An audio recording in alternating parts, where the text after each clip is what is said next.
I'm the first speaker today, and we're actually talking about speaking with and acting with power. Well, you know,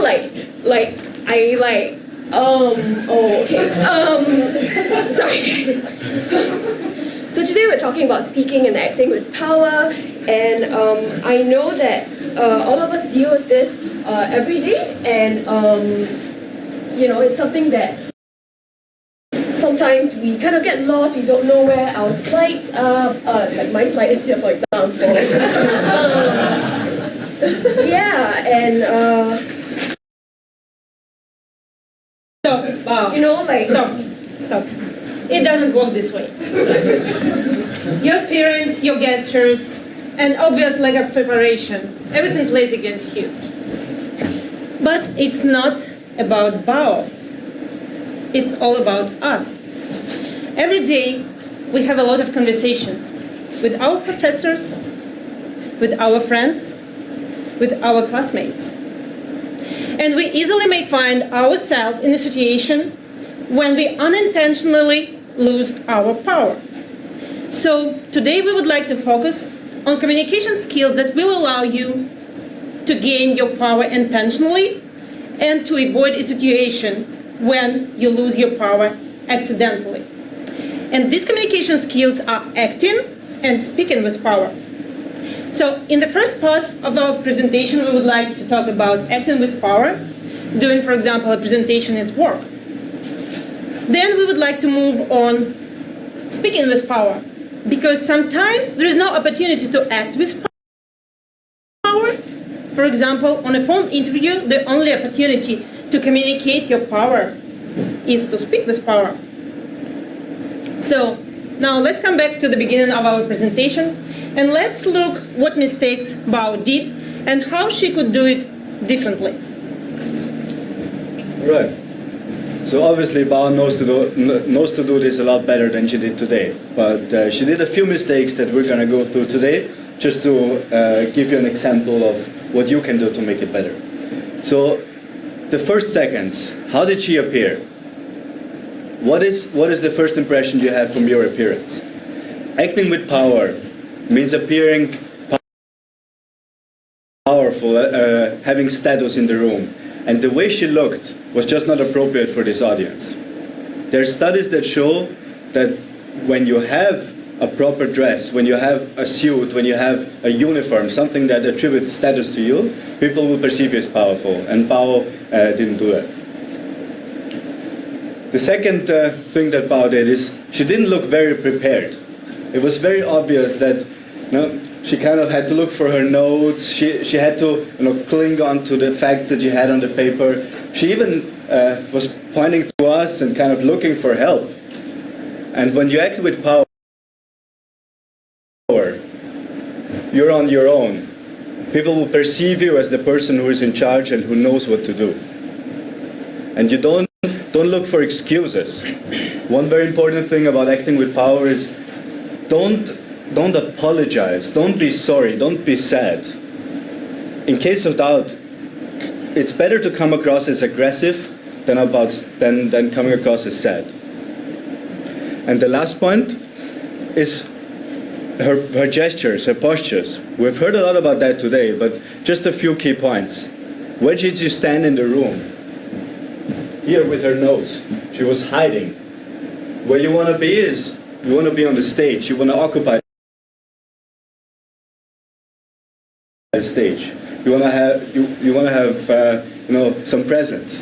And it's Bao did a great job in kind of like twisting around and showing this, and that's not where you want to be. You want to be right here in the middle, and you want to communicate and establish a presence with your audience.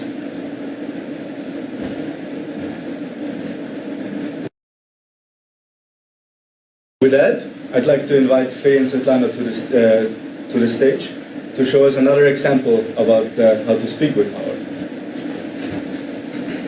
So, good morning, Mr. Smith. Good morning, Svetlana.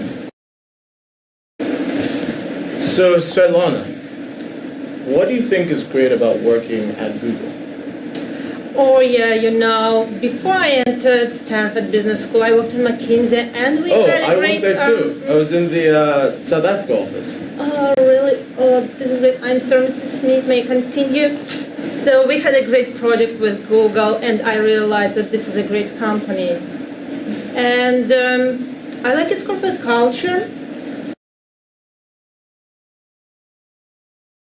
It promotes innovation and independent thinking, and I really need intellectual flexibility. I also like its mission. The company's mission is about organizing information and making it accessible all over the world. And people, yeah. Google has a lot of very smart, talented people. It's a great pleasure to work there, and fun, yeah. I like fun. I think it's really funny to work in Google. And, oh yeah, entrepreneurship, yeah. Entrepreneurship is also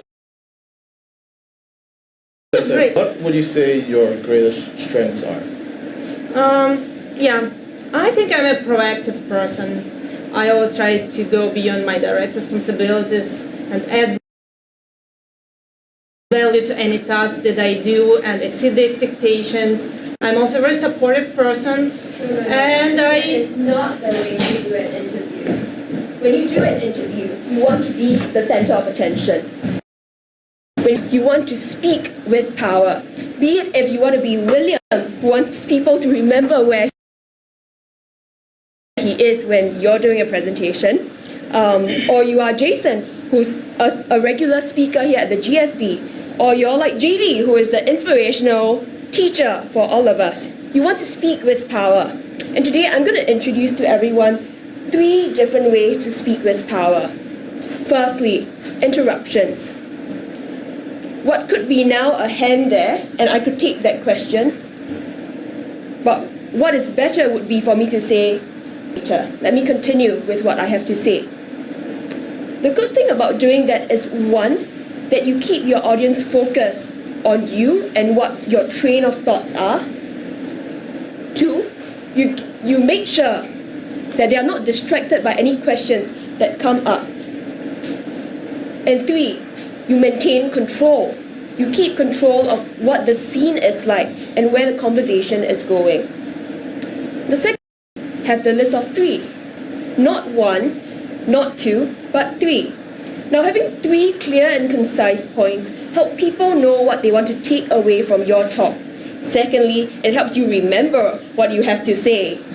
I remember now that I have 3 different points, and my third point, which I haven't covered, tells you that you want to take away 3 different points today from our presentation, and it makes sure that the audience keep track with what they are actually listening about.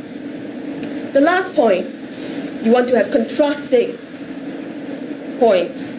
Why what happened to Svetlana earlier on when she said, I'm proactive, I usually participate,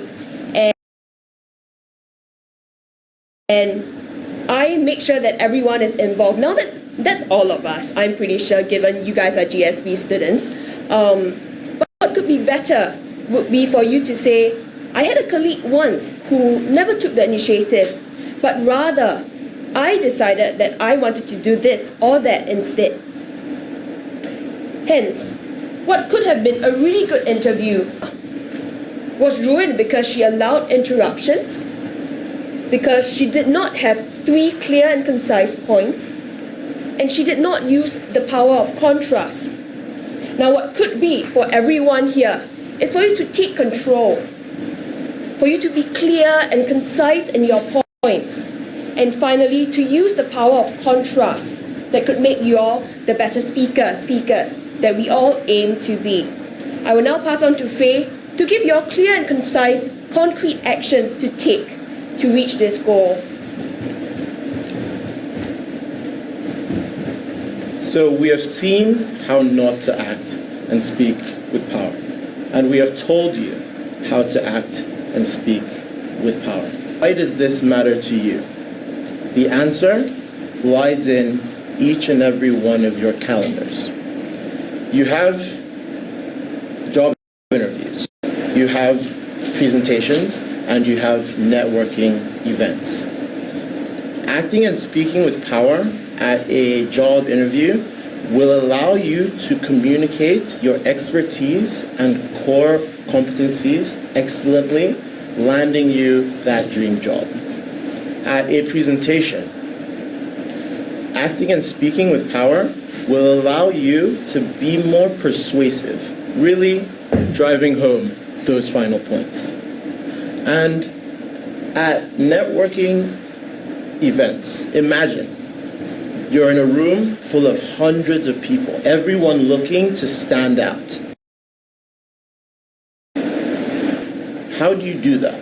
The best way is to use acting and speaking with power to separate yourself, making you stand out from the crowd, turning yourself from one of those people who are looking for other people to potentially notice them, to that person who has everyone gravitate towards them. So, what's the takeaway for you today? We have created what we have aptly named a day-to-day guide to power. It is a list of items you can use every single day to make you who more frequently acts and speaks with power. By going through this guide, within a week, maybe two, you will be seen and perceived by your peers and friends to be a much more powerful speaker, that you better at interviewing, better at presenting, and also better at networking as well, making you the perfectly most professional you could ever possibly be.